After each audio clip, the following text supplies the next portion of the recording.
Well, hey, friends. I'm gonna just go ahead and warn you right out of the gate that this episode is gonna be filled with incredulous swearing because I fucked that shit up. I, f- I, I am going. This is part two of my Burning Man experience, and I fucked that shit up really, really badly in so many ways that are like ridiculous. And I've been thinking about it because I should have seen it coming. I mean, I had 5 brilliant years of like nonstop magic and fun. And yet I knew the power of this place. And everyone says universally that you get the burn that you need, not the one you want, which has made my last 5 all the more delightful. But apparently this year she thought I should get a a really interesting perspective of things that are not pleasant, peeks behind curtains and noticing things that I can't unsee now. And then to top it off, like, to come back to the default world and to watch the conversations that are happening around this burn and to feel so out of sync with, like, everyone else. Uh, because there's the news media sort of elevated and heightened version of disaster, and then there is the other side, which is like, if you didn't like this burn, you're not a real burner. Um, and it was amazing and fabulous, and I had the time of my life. And I'm sitting here going like, I guess it was just me. I guess it was just me, and it really could be just me 'cause, every burn is very, very different, but, and like I said, I totally fucked it up. Like, I was the worst leader ever the first day we were on Playa, had to apologize to my camp for that, 'cause I lost the plot and, myself for a day. That was not cute. And then I also, I wanted to have a Playa romance this year. I just wanna have romance, like, let's be honest. And I actually, like, day 1, wander across the street, amazing live music playing, end up casually just, like, talking to a couple people. Some of them happen to be cute guys, but at this point, I'm just assuming everyone's with someone. Don't think much about it. Later, get a sweet note at my camp from one of the people I was talking to, and he says that he loves my energy, and he gave me a little gift of these, like, adorable dried flowers, and told me to come find him at his camp called Camp Karma Love. Do I do it? No. No, I sure don't. Didn't follow up on that one. So, yeah, like I said, I did it was like a lot of stupid shit. So, okay, first things first, I went into this burn thinking that I was going to be able to practice playful leadership. I had been I have a camp full of incredibly hard workers. Like, seriously, I think our camp is the hardest working camp on Playa. Like, and I don't even yeah, like, we have a work ethic, and we have infrastructure, and we have so much that we do, like 3 meals a day, and the people who choose to camp with us, there's a lot of really hard workers in our camp who are driven by hard work, and so but we're also healers, right? And we tend to do this thing where we overextend and then we have to like scrape ourselves back up and recharge our batteries and then do it all over again. And like that's stale. Like that's a boring old paradigm that we should kind of not do anymore. And so I was thinking this is a beautiful laboratory where I can try to figure out how to get like that how to ride that wave, how to surf that wave of work play balance because the people in my camp are not going to feel satisfied if they don't actually feel like they've contributed this significant amount to this experience. And also, like, you know, getting burnt out is not it. So, how do we do that? And that was my goal, and I failed. Like, I failed at that. I thought I had paced us out. I thought I had, like, I thought we as a camp had like dialed some things back, and then we had a desert hurricane. What what the fuck is that? Like, what is that? We had a desert hurricane, and it pushed our schedule by 2.5 days, which is a ridiculous amount of time. It compresses everything. It makes it so that we don't get to have a day off between building the city and starting the burn. And that day off should be non-negotiable. But somehow we could not dial our own infrastructure back in order to create that space. And the nature and the playa decided to once again shorten the length of our build. And I wanted to be able to experiment and play more in the space of what playful leadership looks like.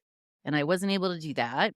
And like I said, I had to apologize to my camp because I got like triggered and weird, and yeah, it was not cute, not fun, not playful, none of those things. So, failure. Lots of lessons learned from failure. More lessons learned often from failure. So it's not that I got the burn I needed, not necessarily the one that I wanted. Number 1. Then, mm,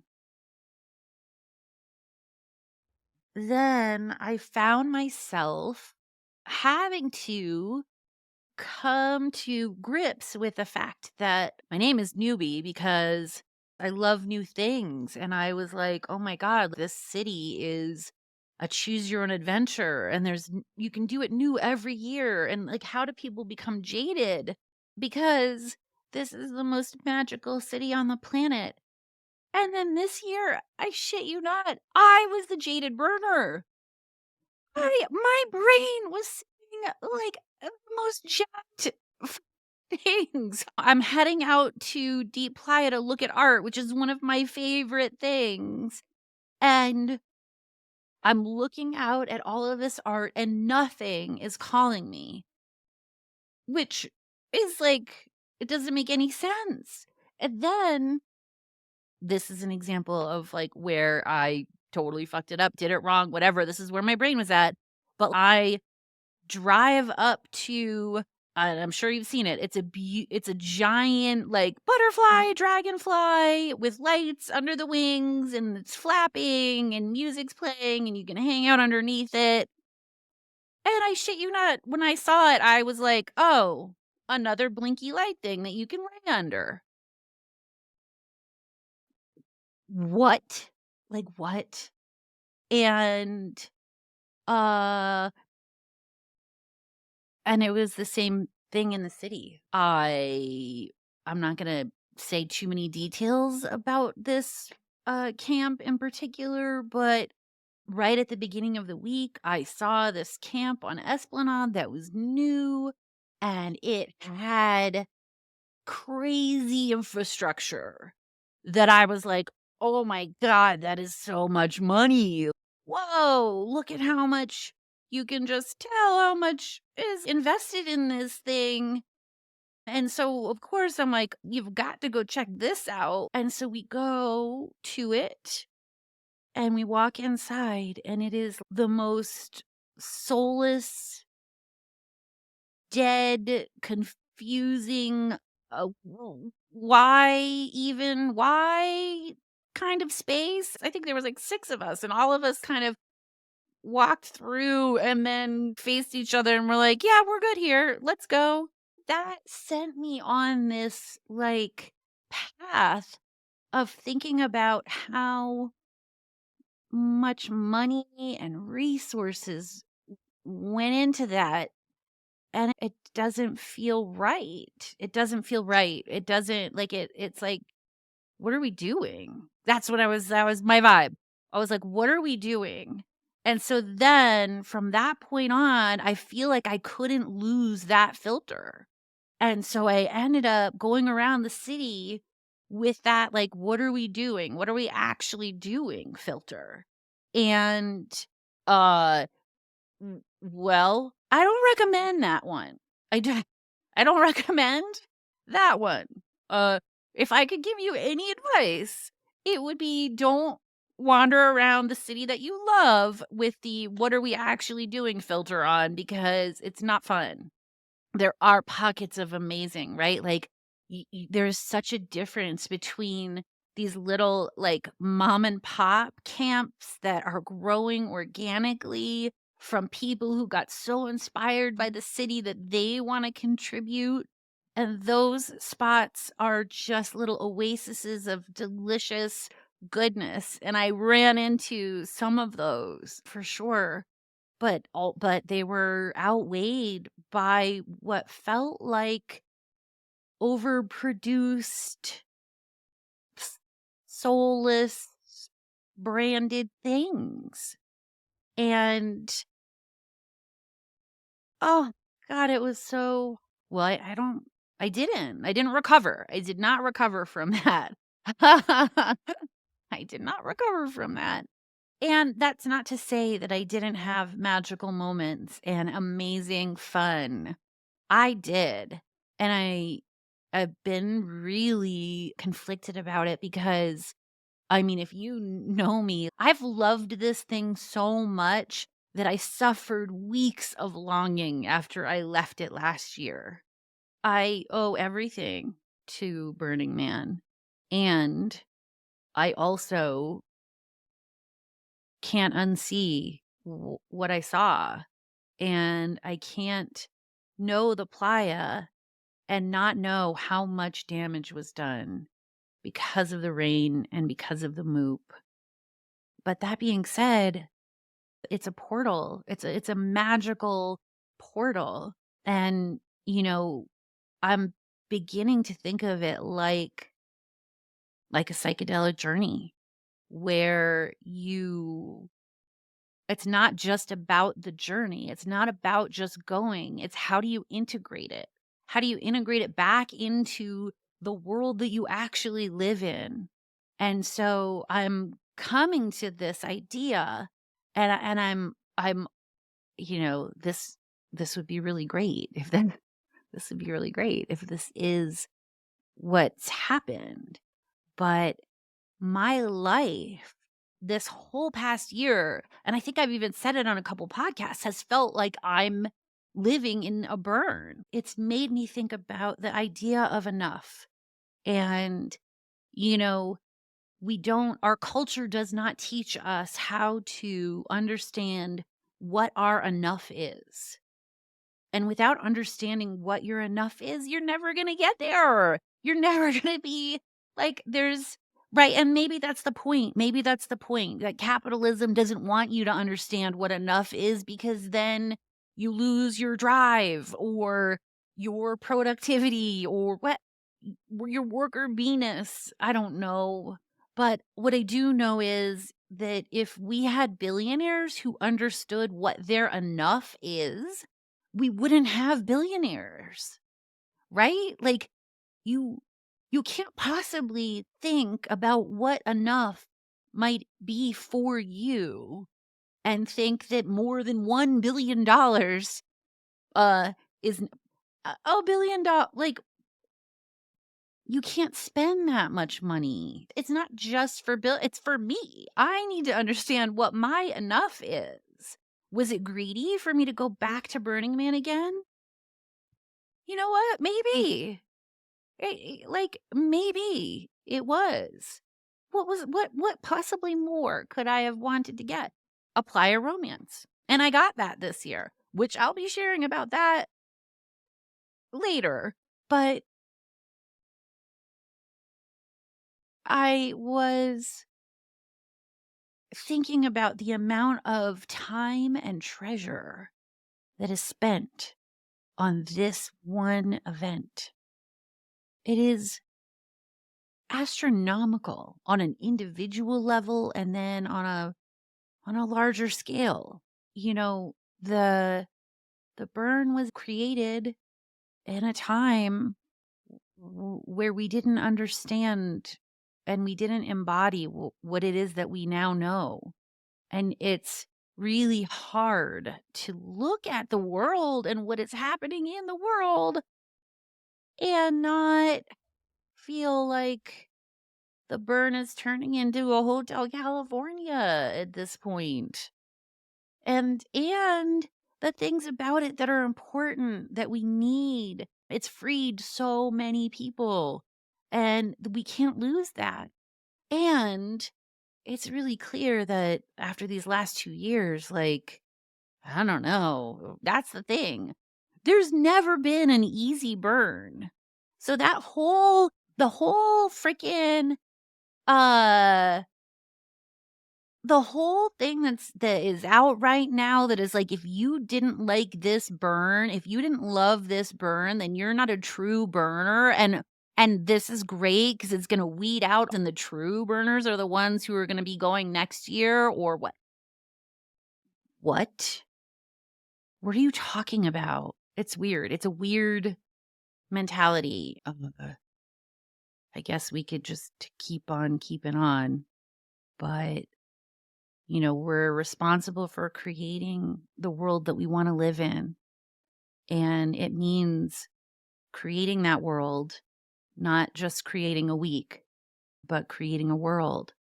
And I can't help but think about if there was no big burn, how much of that energy and how much of that passion for this thing would spread out around the world, right? Like, if we could take that energy that we put towards this one event and then we turn it towards our communities and our towns and the places that we actually live in, like, imagine what could be done in a year's time. And you know the chances of educating people about leave no trace and about caring for the planet exponentially increase when they're learning about it in the place that they actually live. There's always just a percentage of the population that's not going to get it. And you're not going to shame them into getting it. Shame doesn't work. I mean, it kind of works, but not in the way that we want it to. Think about anything that you learned about from shame. You want that lesson? You want to be that person who's shaming people into, no, like, that's not it. That's not it. And so, and as I say that, I'm thinking, God, have I done that? Have I done that in this podcast? I fucking hope not. If I did, shame on me. Shame on me if I did that. Uh the shame program is real, man. We all got it pretty hardcore, and part of our work is recognizing when it's present and then not doing it. So, in this, like, super fun super fun episode that we're enjoying, can I tell you this one time I went to Burning Man and I got to experience what it feels like to be a climate refugee? Yeah, that was so cute. My fucking god. Yeah, so that's the other thing. I got to cosplay. I got to cosplay being a climate refugee. And what that means and what that looked like for me is being in a situation where my shelter, my home was threatened, having to under an emergency evacuation, grabbing the things that are the most important to me, leaving behind the things that aren't, and hoping that they don't get destroyed, and just trying to think through what it is that I need right now and grabbing it and moving into a temporary location where I'm sharing space with other people. And uh my final scene leaving the playa, which I didn't share in the last podcast, but I'm sharing now because it's a big part of this experience for me, is that while we were driving out, right? We're like sitting on laps in a stacked truck with the back completely packed, a la The Grinch meets Beverly Hillbillies, ratchet straps and whatever, keeping all of our stuff in the back of this truck. And we're slowly driving out, and it's starting to rain, and we keep having obstacles come across us so that we have to stop. And each time we stop, there's like this panic and fear that's growing because I'm realizing all of my stuff is packed up and gone. So there's no going back. That bridge was burnt when we packed the truck up. And now we're repeatedly getting stopped while it's raining. And each time we stop, it's like there's this fear that we're not going to be able to keep going. And so now we've made it out of the city and we're driving sort of in these like makeshift lanes to get out to the main paved road, right? That's safety. And as we're driving out, we're passing by lines of people who have their belongings on their backs and they're trudging through 5 miles of this mud that is so hard to walk through. And your heart, is like feeling so bad for the people who are so desperate to leave this place that they are doing this really strenuous, awful hike.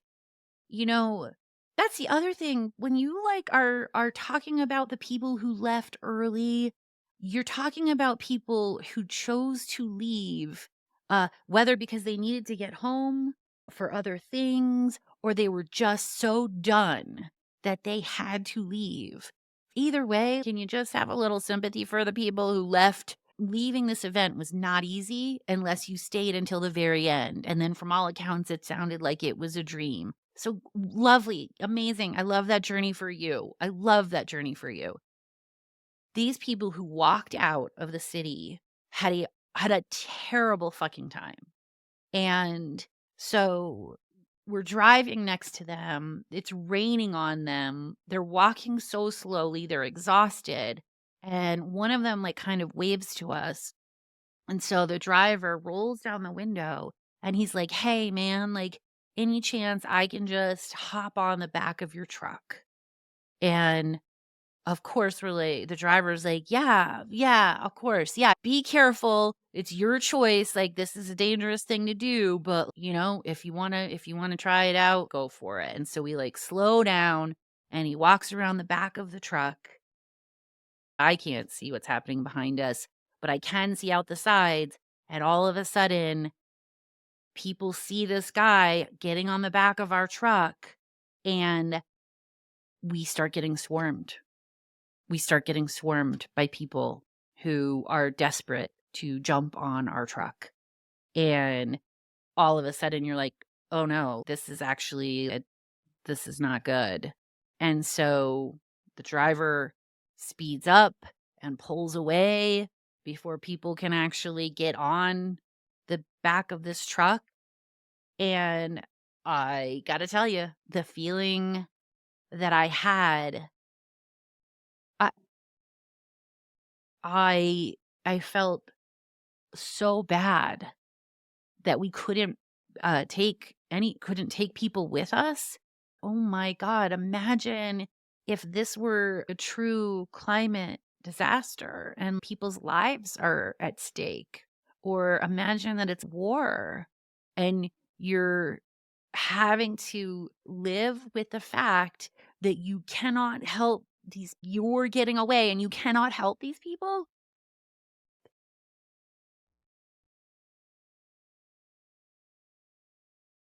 Yeah, that was my actual, last minutes on Playa, and we made it out to the road, and we drove like that for 2 hours. We didn't really talk about it, but I've thought about it quite a bit, and I have a space in my heart now for climate refugees because I understand that anyone who is fleeing their home because of the weather because the weather has destroyed their home.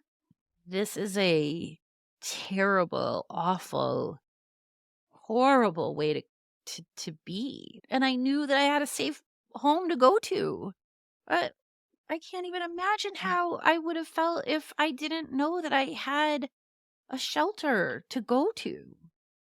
So yeah, I don't know where this part of this newfound like understanding is going to lead me, but I got that one. I got that lesson. So that was cute, I guess. So it's really interesting. Every other time that I've come back from the burn, I've had this longing and this sort of not wanting to be home, wishing I was still there, missing all of the people and the connections and the aliveness that I felt. And this year, I'm like, huh, I'm so grateful to be home. I am realizing how much of the burn I have integrated into my life and that how much it's here for me if I'm paying attention. And like I'm going to give you a couple examples of how my life has been more burny since I've been home in really lovely ways than it was at the burn. So I I ended up going to a dance party this weekend and danced my ass off. It wasn't as epic as the dance parties that I've been to at the burn because of the weather, because of the madness of the setting. But the feeling that I had inside was amazing. Like joyful, fun, connected, amazing. And then I was sharing some of my experiences at the burn with a friend and we parted ways and I got home and he texted me a picture of a poem. And he said that he was walking home and he ran across a poet sitting on a street typing poetry on a typewriter. And so he asked her to write a poem. He asked her to write a poem for me. And he told her a little bit about what it is that I had been talking about with him. And she wrote a poem, and I am going to read it to you because it is that ridiculous. It's okay that it's not okay. It's alarming how far the storm went to disrupt my joy, to mar a circumstance I expected to fill my cup. And now I'm in the complexity of surviving what I love, and it's okay that it's not okay. I won't layer guilt and shame on a tragedy or a bad day. I can hurt for a while. I can stay in my cocoon until I'm ready to spread my wings again, and everything else can wait. So that happened, which was like ridiculous. And then and then I it's rare that I have cravings for food, but I had a craving for this breakfast burrito, this like hatch green chili breakfast burrito that we have at this one place here in Denver. And I had tried twice before the burn to go get one, and it had failed once because they were closed and once because it was past 11. And so I'm like, I have got to get me one of those burritos. And it was right under the line, right? It's like minutes before 11. And I go in, and there's one woman in front of me. And I realize that I hear a transaction happening. And I'm like, did she just buy the last of the breakfast burritos? And the woman behind the counter is like, yep. And I'm like, cool. Got it. And I go to leave, and the woman turns around and says, "Can I give you a breakfast burrito?" She's like, "Let me give you one." And I was like, "No, no, like it's okay." And she's like, "I really would like to." And I'm like, "Can I pay you for it?" And she's like, "Absolutely not." and she gives me a breakfast burrito. And then as I'm walking out the door, another woman comes up to me and says, "Hey, I've got an extra breakfast burrito. Do you want mine?" And I was like, "Thank you so much. No, I'm good. I've had enough." Oh, yeah, and then there was that I forgot one of the most amazing things, like, right out of the gate. Okay, so I come back from the burn and I hibernate for, like, a day and a half, and then I have this appointment with this person who believes in what it is that I have to say so much that he's volunteered his time to help me create a keynote address and facilitation, and so I go to his house, and his amazing wife and he have made me a delicious lunch, and now he's gonna workshop with me all afternoon. And this was set up before the burn, so that was amazing. But the experiences that I had at the burn actually like tied like directly into what it was that I was talking about anyway. So that was kind of cool, and we'll see where that goes. But I pull up to his house, to their house, and I step out of my car and I hear, middle of the afternoon, I hear the most beautiful violin playing, violin music, just beautiful live music just playing in the street while I'm standing there. And I stand there and then take in the warmth of the day and the sunshine and the beauty that is Denver and the live music gift that I'm being given.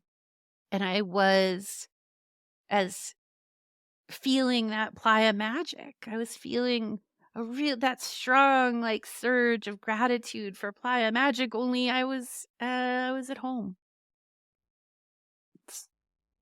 So I have a lot to be grateful for. I'm hopeful that I'm onto something here and that I'm not actually going to be giving up anything. Uh, I'm actually just expanding it into 365, 24/7. And, uh, man, like, that's the actual dream, right? Like, that's actually the dream. That's why we do it. That's why we go. It's why we struggle when we come back because we're like, why can't the world be like this? Maybe it can. We have to create the world that we wanna live in. I know that for a fact. That's, like, what I'm doing. This is what I'm doing. This is that is my my that is what I am doing right now. What I am doing right now is trying to create the world that I want to live in. It's it is my number one driver. How do I create the world that I wanna live in? Uh,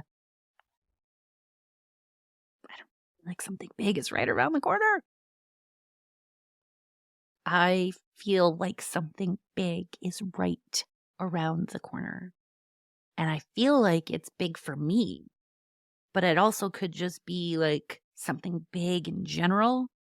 Uh, but I if you made it to the end of this episode, fucking bravo.